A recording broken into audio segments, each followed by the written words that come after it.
Alireza Firouzja takes on the new world champion Ding Liren in this game from the Superbet tournament in Bucharest, Romania, part of the Grand Chess Tour. A very exciting game. The first time Alireza Firouzja has faced the new world champion, and the game is amazing. It's a game you really do need some artificial help to understand. Even the players didn't fully understand what was going on. Let's jump right in and look at this fascinating game. It begins with Firouzja, who had white, playing e4.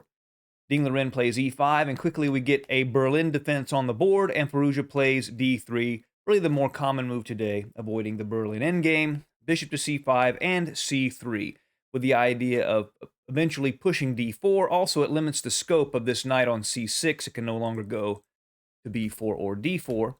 Castles, castles, and d5. Ding Liren immediately attacks the center of the board. He doesn't play d6. He wants to open up the center as quickly as possible. He's not too concerned about doubled pawns on c6, getting the two bishops in return.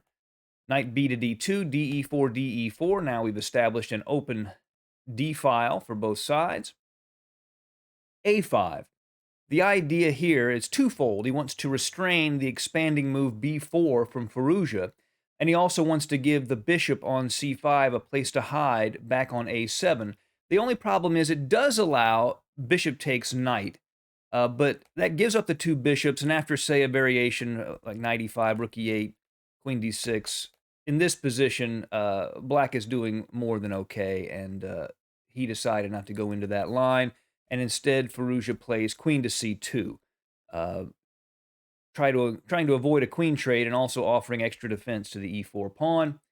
Queen moves to e7, and now a4. And here we have sort of a basic positional question that we like to ask ourselves when we play. What is black's worst placed piece? Well, as it so often is in the Ruy Lopez or Spanish opening, it's the knight on c6. And this knight, it really has nowhere to go. Obviously, we talked about c3 taking away its advanced squares. So Ding Liren plays knight to b8, a common rerouting idea for black in the Spanish. h3 was played by Firouzja in the past. Rook to e1 was played. And in fact, Ding Liren had this exact same position as black against Nepo in the World Championship match in a game. And Nepo played rook to e1. The result of that particular game was a draw. Firouzja, probably knowing that, decides to play h3, something different than that game. Take him out of his prep a little bit. Rook to d8. And now bishop to e2, a novelty before rook e1 had been played, and a curious move, moving the bishop back.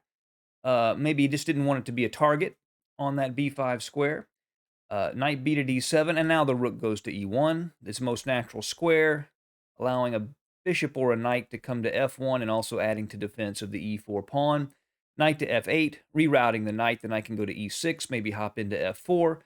Knight to b3, hits the bishop at c5, so that bishop moves to b6, and now knight f to d2.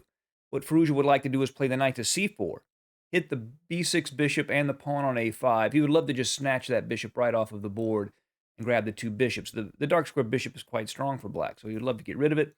So Ding Liren plays bishop to e6, so when the knight lands on the square, which is what happened, he can take it with the light-squared bishop. The only downside to that is now Firouzja does have the bishop pair, so that's a little bit of something for him to hang his hat on. I don't know if it means much yet, because these knights aren't that bad. This knight's ability to hop in this position is still pretty strong for Ding Liren, and he does play knight to e6 immediately, aiming at the f4 square, and Firouzja plays g3. He could have just played bishop takes e6. That'd have been more of an equalizing kind of a move, giving the bishop pair back. But instead he plays g3, keeping the knight out of f4, but he does loosen his kingside pawn structure a little bit. And the world champion immediately seeks to take advantage of that with the move h5, bringing the pawn forward. Perhaps he can create weaknesses on the king side. King to g2 and h4. He would love for this g-pawn to be moved out of the way so that this f4 square could be a weakness again.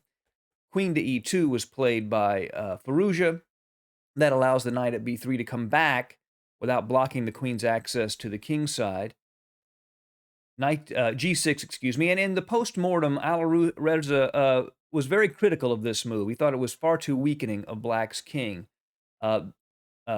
Liren's idea appears to be to support a knight move to h5, to pile up on this g3 pawn and create tactics that way. But Firouzja immediately plays knight to d2, threatening to come into f3, hitting h5 and the e5 square. Knight to c5, attacking the e4 pawn, and knight to f3. Computers actually like g4 here, now that the knight can't immediately jump into f4, and then working on this h4 weakness, strangely enough. But now Firouzja plays knight to f3, again putting pressure on this h4 pawn. So hg3, fg3. But let's look at something. What about taking the pawn on e4? If Ding Liren takes the pawn with the knight, then g4, knight d6, and after queen e5, knight e5, it looks like white may have a slight edge here. But that's really hard to believe that it's very much. If he takes with the knight on f6 instead, then queen to c2 threatens to give up a rook, but to grab two knights. Hg3, rook e4, knight e4, queen e4, and white is much better here. It's not so much the rook for the two knights, but the pressure on the king. He's actually threatening queen takes g6 check because the pawn can't take because of the bishop. And I think this is what Firouzja was talking about when he criticized the move g6. But instead in the game, hg3 was played fg3. Now he takes the pawn, and there are some serious issues for Firouzja that are developing. Ding Liren has a decent position. The possibility of playing queen to c5 and aiming at the f2 square is quite a problem. In fact, computers recommend the move bishop to a2 here to move that bishop away from any queen c5 threats. In the game, and like queen c2, for example, queen to g5, hitting a defenseless bishop. In the game, knight to g5 was played, trying to draw this knight at e4 away, but the knight goes ahead and plays to d6. And this knight on d6 is a serious problem for Firouzja. It sort of defends everything. It's sort of an all-purpose piece. It's really well located on d6. It hits the bishop, so the bishop moves. Now here, again, e4 was probably the best move. Computers absolutely love this move for black, but instead Ding Liren plays rook to e8, backing up the pawn first before advancing it. Computers here love the move bishop to f4, taking advantage of the pin along this file. Firouzja in the postgame said he did not play that because of knight to h5, aiming at the bishop. The computers just say, just centralize, and they don't even worry about the fact that the bishop is attacked by the knight. You just retake with the pawn, and the pressure remains on e5. But Firouzja played h4 instead, king to g7, rook to f1, putting the rook on the half-open file, rook a to d8, and bishop to d2 was played by Firouzja. And he was very worried about this position, and he is not. Ding Liren has an advantage here. There's no doubt about it. But how the game continues from here gets very interesting. He plays e4, and now Firouzja plays bishop to f4, with the possibility of taking that knight on d6 off. That knight just holds everything together. It defends f7, e4. I mean, so he might want to give up the bishop here to get that knight off of the board. E3 was played by Ding Liren, and black is actually winning in this position. If he plays bishop takes d6, then just rook takes d6. And if he takes on f7, then rook to d2. Pins the queen to the king. That's the problem with that move. And if rook a to d1, you just double up, and black is just better. So after e3, Firouzja plays rook a to d1. So this is the critical moment of the game, without a doubt. Right now, Ding Liren has a clear advantage. And in order to continue to have that advantage, he needs to find the move knight d to e4, an incredibly hard move to find. And here you don't want to play knight f7. That looks strong, but after rook takes d1, and if you play queen takes d1, knight g3, king g3, and e2, right? Forking these pieces.